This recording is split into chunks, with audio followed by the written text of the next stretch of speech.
Hey guys, welcome back to my channel. In this video, you're going to learn everything that you need to know about the CASPer test so that you know what to expect when you write it.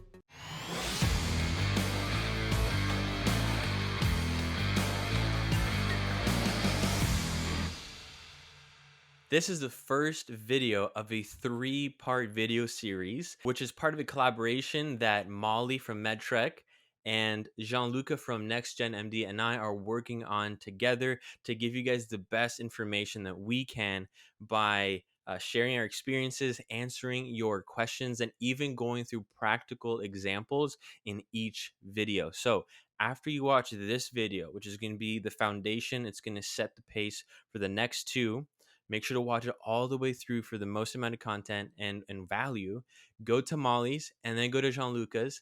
That way, each video builds on each other and you will have the most amount of information possible so that you can increase your success on your test. And the really neat thing is that each video has a practical example so that you know exactly how we're thinking when we read these scenarios. If you're new here, don't forget to subscribe and hit that notification bell. Like this video and drop a comment down below so that I can personally welcome you in the comment section. During undergrad, I learned about this podcast called The Pre-Med Years by Dr. Ryan Gray. And on episode 303, he interviewed the doctor, the person that was responsible for creating this test. And so I felt like who better to share information on the test and how to succeed on it than the creator herself. And so I'm going to link to this episode so that you can listen to it. And I'm just going to summarize some major key points from that episode. So what is CASPer? CASPer is an online video-based judgment test. So there are 12 scenarios and 8 of them are video-based, where 4 of them are just reading. These are about 60 to 90 second long scenarios where you watch a video or you read a prompt, and then you have about 5 minutes to answer 3 questions given to you. And in between there, you actually have some personal questions. So they could be like, when is the time that you messed up and how did you fix it? The good thing about the CASPer test is that because it's 12 different scenarios, it has 12 different graders. So if you mess up on scenario 1, that's not going to hinder the rest of your exam. So let's move on to how the CASPer test is scored. It actually has a Z score. The way they grade it is that they don't really have a specific percentage that you're going to hit. And CASPer's pretty good by not letting out what their requirements or what they're looking for are. But the Z score is they're comparing you to the rest of the cohort that's writing the exam.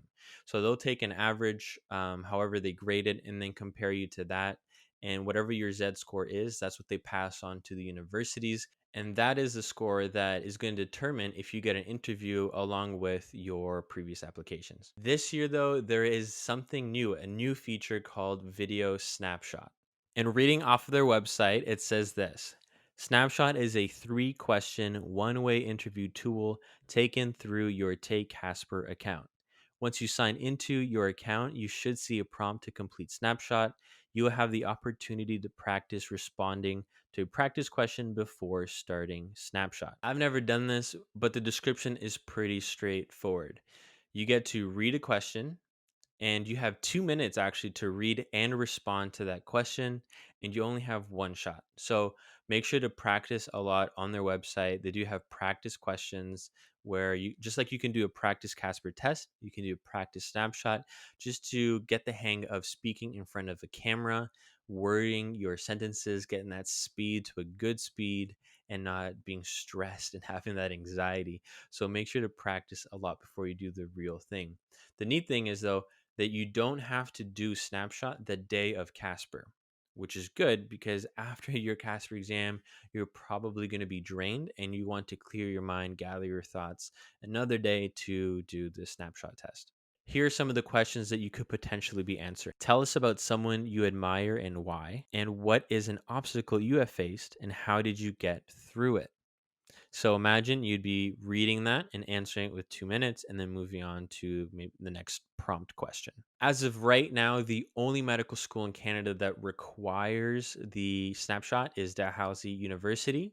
And then Ottawa says it's optional and every other school does not require it. All right, that's it from my part right now. I hope that gave you enough of a foundation in terms of what to expect and if your school requires Snapshot or not, because I know that has been stressing a lot of people. Now we're going to move on to the question and answers portion and then a practice example with Gianluca and Molly. Welcome to the Q&A section. I'm here with Gianluca and Molly. How are you guys doing? I'm doing really good. Nice to meet you. Yeah, I'm great, man. Thanks for having me on today. Awesome. Let's get this show going. I'm so excited for this video to hear your perspectives on the questions that the viewers submitted. All right. So, the first question is, how should you or how can you improve your typing speed? So, for me personally, that's something I never really took into consideration. I did a typing speed test a couple minutes ago, maybe like an hour ago, to see what it was. And right now it's like at a 71. Oh, wow. And a good test or a good website resource to improve your typing speed is 10fastfingers.com, and you can just do that a little bit every day and try to improve. Now, Gianluca, what is something that you did to improve your typing speed, if you did anything? I was a notoriously slow typer. I didn't type any of my notes all throughout undergrad. So, yeah, that's very impressive, 71. When I wrote the CASPer, I had a typing speed of around 52 to 54. And I thought that I was able to do just fine. To improve it, though, like the things that I was doing to get it up, because I built it up to a 52, was just these free typing tests. I would journal what I had done throughout the day and set a time limit for myself, see what I could get down in like 3 minutes, 4 minutes. And I found it helped. I had about, I think, a 60 word per minute typing speed. I also thought that was like really slow. I've heard people say like they had 120, 150, and I think that's a little bit insane. Yeah. I do think like it's not the biggest thing to worry about, your typing speed. Definitely the quality that you're writing is more important than how much you write. Yeah. And like the big principle here is it's not going to be what makes you win or lose. It's you just got to focus on what's high yield. Typing will maybe take you across the edge a little bit, and we'll get into kind of like formatting about bullet points and all that, but I wouldn't worry too much. Just do your best. All right. So the next question is, will reading a book on bioethics help, or would an ethic course help? As far as bioethics go and these situational judgment tests, learning to think critically is going to be very important. How you go about doing that exactly is totally up to you. So a lot of times people like specific resources like Doing Right. And I read Doing Right. I read it twice. I read it once before I took CASPer, and I read it once before the MMI. And I thought that just in reading the book, I was able to learn a lot and really see that in every situation, there's more than one side of the story and more than one way to tackle it. So getting yourself in that mindset of thinking critically about things, I think is very important. And it's something that you could do passively, reading the book on the subway. What I would advise against is putting all your eggs into one basket, reading the book, taking super detailed notes, and then thinking you're good. Instead, take the situations from these bioethic books, reflect on them, and then see how you could answer some of the questions that they propose. Yeah. And Molly? Yeah, I think like I also read Doing It Right. I think I read it kind of passively. I don't think I actually finished reading it at all because I was procrastinating on Casper. But I think it's like a good thing to maybe learn a little bit about bioethics, just like kind of like the morals and such, and kind of like the big ideas. One thing I did do was I did spend a little bit of time of just reading up and researching kind of hot topics in Canadian healthcare. So a couple years ago, the first time I wrote it, medical marijuana was kind of a hot topic, or marijuana in general, because it just got legalized in Canada. So I thought, oh, that would be kind of an interesting topic that might have some questions like from an ethical standpoint. So I did a little bit of research on like what I thought hot topics were, but I don't think like a bio course is necessary. It'd definitely be helpful, and like doing it right is definitely a good idea, but I don't think it's like the holy bible or the key to doing a good score on Casper. Yeah, and I completely agree with what you guys just said. If you have time, like you're not gonna like stress yourself out, then read it, go through it, try to understand different perspectives, different angles to solving problems or handling conflict. But if you're pressed for time, don't feel like you're at a disadvantage because you haven't read it. Give yourself some grace. You're able to do well on this exam, on this test, without going through the book. Will it help? Yeah, it could definitely help. Will not reading it hinder you? Probably not. It's just a good kind of good resource to get under your belt. Good ways of thinking through things. Something I'd like to add is also like they're not testing you on the healthcare of Canada, like the systems of it. They're not going to ask you like what the law is on something. That's not the type of test this is. So it's good to be kind of aware of those stuff, but you don't need to be like, this is the law. This is how things work in the Canadian healthcare system 100%, because that's not what they're testing you on. All right, so the next question is, how long should I take to prepare? This is an amazing question because it varies between everybody. And for me, the first time around, I wrote it twice. The first time I prepared on and off for a month, kind of looking at free resources online, doing practice questions. Um, but then the second year I took it, I just said, you know what? I'm not even going to prepare. And I literally a couple of days before the test, I took a practice CASPer exam, and then I just did it, which is kind of like, to some people is crazy because you want to have your ducks in a row. But my mindset at that point was like, I just have to be authentic, because I found that I was trying to almost fake answers, like trying to think what they want and giving them what they want, instead of just speaking from the heart and like how I would literally answer, because they're grading me on me, not what they expect me to be. So that's kind of like my perspective. Molly, how did you prepare? So I think for both times, the first time I don't think I prepared as much as I should have. I think my biggest thing was I wasn't comfortable answering the questions. So I think if you are comfortable, answering these types of questions, that's like the biggest thing. You might not need to prepare as much. But if you were like me the first time, I was like looking at a question and like spending 10 minutes trying to figure out what I even wanted to talk about. So if you're at that point, you probably should, put a bit of time in to prepare so you're a bit more comfortable. So at least when you see a question, you have some thoughts of what you can write. I think the second time I took about 3 weeks to prepare things. And that was just, starting to passively read, doing it right, looking at practice problems every night and answering, getting used to typing, getting used to the system and such. So I don't think like it was like I was, spending every single day for 2 to 3 weeks preparing for it. It was just a little bit here, a little bit there. So I felt more confident with it. I think that's the biggest thing, is just feeling confident to do the test itself. Okay, so this is where we're going to see that everyone prepares for it a little bit differently. I was really methodical with the way that I prepared for CASPer. Reason being is because McMaster was my top choice at the time. Their application was skewed so that CASPer represents 32% of the total application. Now, as a pre-med, when you hear that 1/3 of your application is coming from a situational judgment test, this wasn't necessarily something that I was going to take lying down and just leave up to fate. So what I decided to do instead was come up with a month-long preparation for my CASPer Wow. that I divided up into two sections. I had the active prep and I had the passive prep. Passive prep, as I talked about before, was reading, doing right, and thinking about situational judgment in general, bioethics. This was something that I do on my commute to and from school every single day as I was on the subway in between writing and research notes, whatever I had going on. It was a really passive process. In terms of the active process, that was about 5 times a week for about half an hour to an hour, where I would create my own situations, or I'd look up some free resources for CASPer online, and I'd practice typing out my answers to hypothetical questions that Yeah. existed based off of these judgment tests. I only wrote CASPer once. Personally, the research does disagree with me, so disclaimer, people say that you can't really prepare for situational judgment. I do think that it helped me a lot. So really it's going to be up to you into how you want to go about prepping for it, I think. So the next question is, what resources did you guys use to prepare? Are there any books or video series you would recommend watching? CASPer Test Prep, the free one. YouTube videos and podcasts to think about ethics. And then the Astroff practice tests, not the course, just actually the practice exams, and then reading, doing right. And that was it. Make sure you guys like and subscribe as on your way down to the practice tests. They're all same spot, so check that out. All right, guys, we're going to move on to the section of doing a video-based scenario, just so you guys know how we think through this scenario. So click the link in the description. It'll take you to takecasper.com, and it is the paternity leave scenario 1. All right, welcome back.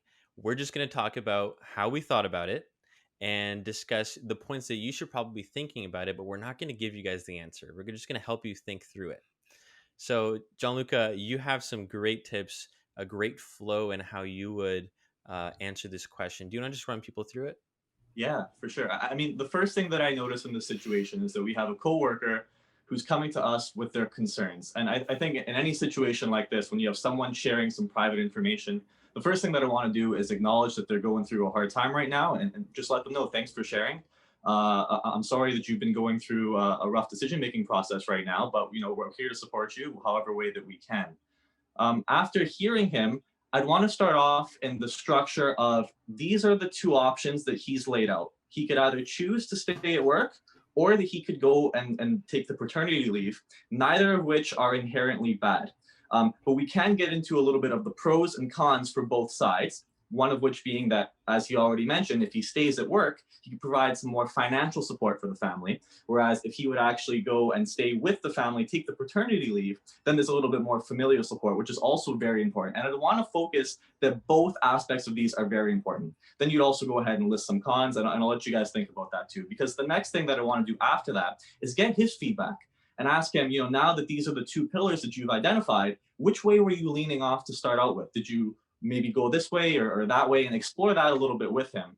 Finally, once he's given me the pros and cons, I'm going to reflect on that and let him know that, this is my advice. This is a situation to you. And I don't think either way is the wrong way, but this is what I'd suggest right now. And let's say, for example, I went down the route of staying with the family a little bit.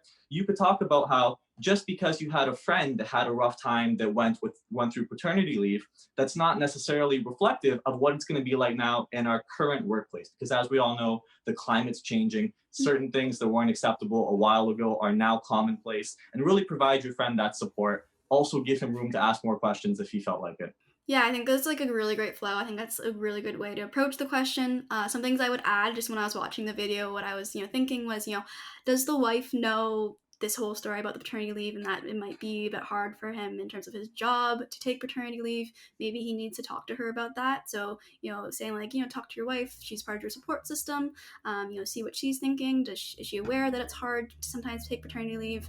Another thought I had is if he still has the contact information for the other employee who took the paternity leave a few years ago, maybe he can talk to him, and see, what happened. Was there maybe another side of the story? Maybe any advice that he would have now that he's in that position where he wants to take paternity leave. Maybe see if that employee could offer any advice. And then the last thing I thought was, he's kind of putting these like two options, take paternity leave, don't take paternity leave. My other thing would be maybe talking to the company and seeing would they be okay for him to work part-time. Could he maybe take a bit of a shorter paternity leave so he can, make his wife happy so that he could be there and support maybe the first few months, but maybe come back a little bit sooner?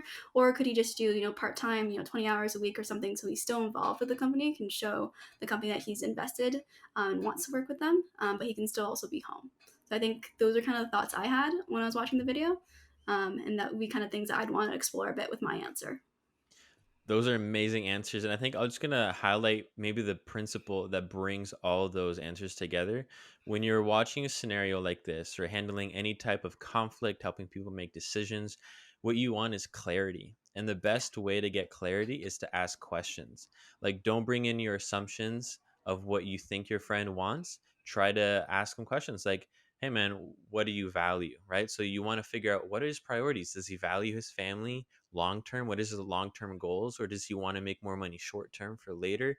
And again, like Amali said, asking clarity of that coworker who maybe had a bad experience on a paternity leave. But that's just the main principle I think that you can take on any scenario and ask, okay, what's kind of foggy here, and how can I clear it up by asking specific questions and show that the people grading me, um, that you can help them see that you can think through these conflicts and ask the proper questions to figure out the one of the best solutions. All right, guys, that brings us to the end of the video. I hope you enjoyed all the other tips and answering the questions. Make sure to check out Molly's channel and Gianluca's channel.